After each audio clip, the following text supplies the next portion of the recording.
actor and music artist Ice Cube responded to critics on Twitter over his picture with RFK Jr. tweeting, "For all the simple-minded short bus people out there, a picture is not an endorsement." This follows a photograph that was taken after, I believe, they attended a basketball game together, and this set off a Twitter firestorm, in part because of how RFK Jr. chose to caption the picture. He wrote, "Dennis Kucinich and I spent a wonderful evening with one of our country's most influential and outspoken civil rights leaders, Ice Cube." Ice Cube notably has been political for his entire life. The content of his music has been explicitly political and critical of the police, the use of application of inappropriate force, the over-policing of black neighborhoods in particular, economic resources not being evenly distributed, and those kinds of things. But it does feel like somewhat of a stretch to characterize him as a civil rights leader, and many people on the internet voiced their concerns about him being framed in that way. Some folks, I know that Margaret Kimberly, who is a journalist for a left media outlet, pointed out that artists, musicians, etc., and other racial groups don't get framed as leaders on political issues as frequently as it seems sometimes black folks do. She tweeted out something along the lines of, "Can you think of another non-black person who's like an artist, like Sting or I don't know, Aha? I don't know. I'm having trouble thinking of Wait, what are we trying to think artists. of? Just white musical artists who are white. Yes, Miley Cyrus, Sam Smith, exactly. Nobody, if they say something politically, they're not held up as movement leaders. Yeah. Exactly. And so, what do you make of the criticism that he's getting about this picture? My thought when looking at that picture is it's just a weird picture, kind of. RFK Jr.'s arm is huge, so we're actually blocking it because of the label we have. Can we make the label go away? There it is. Doesn't I mean, the dude is ripped. I get it. He just looks massive there. Yeah, I mean, his proportions are giving Wreck-It Ralph. Maybe compared to the other two? It's giving video game. But that's how Buffy is. Yeah. And obviously we had a whole media cycle about whether or not he's a better leader because he's so He looks like he's fresh gym. off a couple hundred push-ups there. Yeah, so this is ongoing, and it seems like the critique of Ice Cube is bled over from just the way he's being described as a civil rights leader to also some substantive concerns that he is endorsing RFK Jr. and some members of his following, his community, saying that they disagree with that. So these are tweets that are happening almost in real time now. He responded to someone saying, "Are you saying, sir, that you've endorsed every single person you've taken a picture with?" Pushing back against the idea that he should be associated with perhaps RFK Jr.'s political beliefs just because he's associated with him in a photograph. He's responding to someone who asked, "It's not an endorsement, but would you take a picture with David Duke, the segregationist, and why not? There's your answer." I don't know if that's a fair comparison there, but you can see the argument that the person is making. Yeah. Ice Cube was on Joe Rogan recently, right? Yes. We played clips from that. So, people, I don't think it's fair to read too much into, like, you appear in a picture with someone, you're not necessarily endorsing them, A.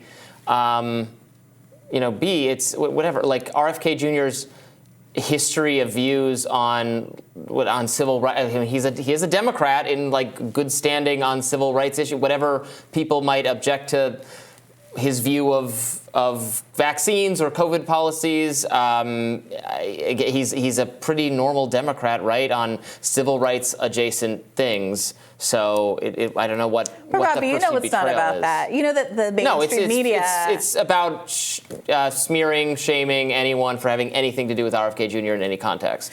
Right. That's what it's about. And it's interesting because Ice Cube has a history of being similarly maligned for taking positions that are oppositional to the Democratic Party. So back in 2020, he innovated this thing called the Contract for Black America. My understanding is that he worked closely with respected left-leaning former Bernie surrogate economist Derek Hamilton about a plan to help close the wealth gap and help black entrepreneurs succeed and things like that.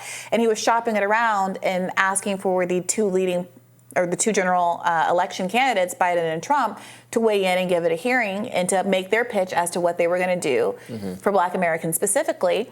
Donald Trump met with him directly. I believe Joe Biden sent some people to meet with him. And his meeting with Donald Trump, or Donald Trump's people, whichever it was characterized as him endorsing Donald Trump at that time, or somehow being Did he appear in a picture with him too? I don't believe he did.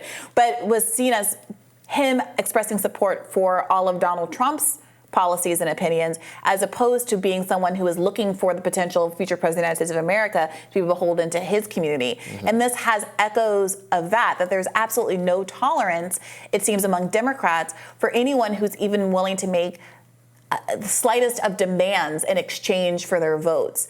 And that includes apparently even acknowledging that there are other people running in the Democratic primary that could help advance Ice Cube's agenda, which is supposed to be substantively the agenda that groups like the NAACP, et cetera, are advancing. But it does seem like they've taken a seat at the table and have self-silenced in order to get that access to the Biden administration. I'm just Googling like the most recent RFK Jr. Headlines, since we haven't talked about him as much this week. Axios, RFK Jr.'s campaign gear not union made or made in the USA. Maybe that's something that people care about. I don't care about that. I mean, I think people care about that, but neither is Joe Biden's campaign. I mean, what does it even mean? Does he have a unionized RFK workforce? Jr.'s real motive from Politico. Opinion, my regrets after debating RFK. That's in the New York Times. Who debated him? Farhad Manjoo, I think. The complicity of RFK Jr. coverage. That's from the Columbia Journalism Review.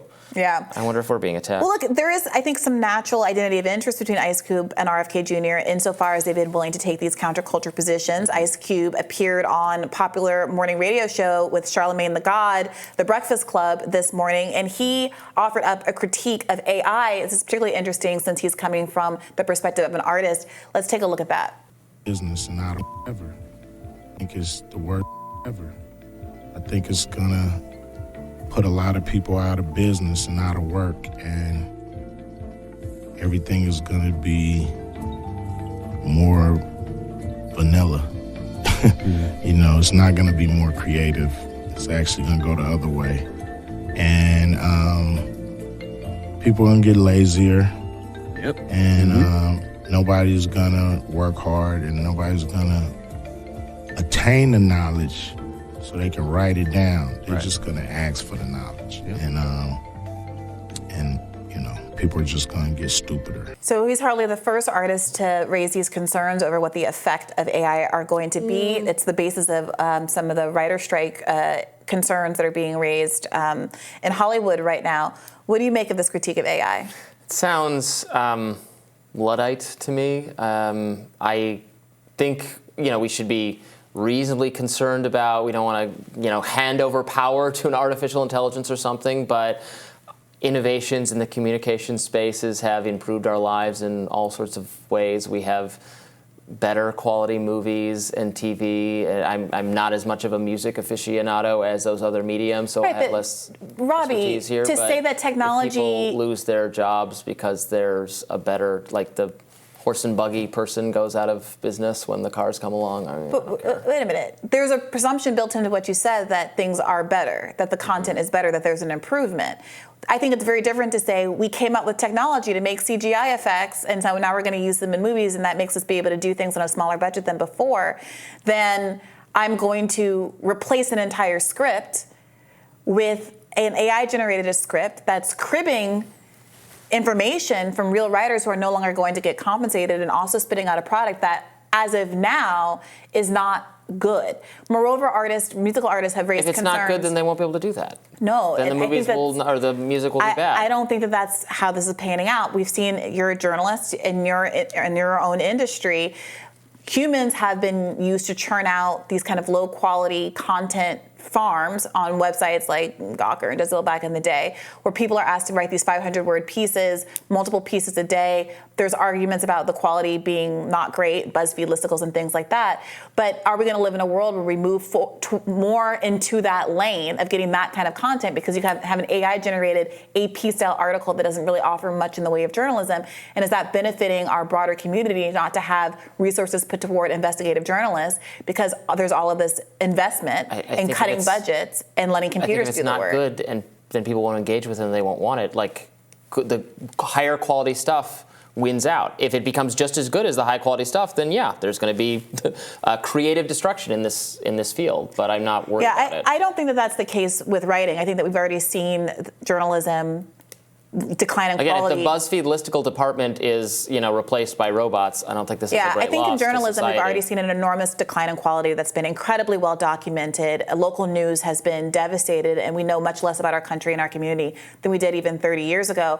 I do think that with in the musical context, that artists are concerned because the technology is very, very good at making it so you can put into the app, make Ice Cube sing Mary Had a Little Lamb, and it will sound like his voice. I'm sure you've heard those. That sounds cool and awesome, not something to oppose. Yeah, but the question is whether or not he should be compensated for someone stealing his voice. I'm not saying he shouldn't be compensated. That's a legal question. Well, that's what he's raising. That's the very concern that he's raising. So we'll have Rising for you right after this.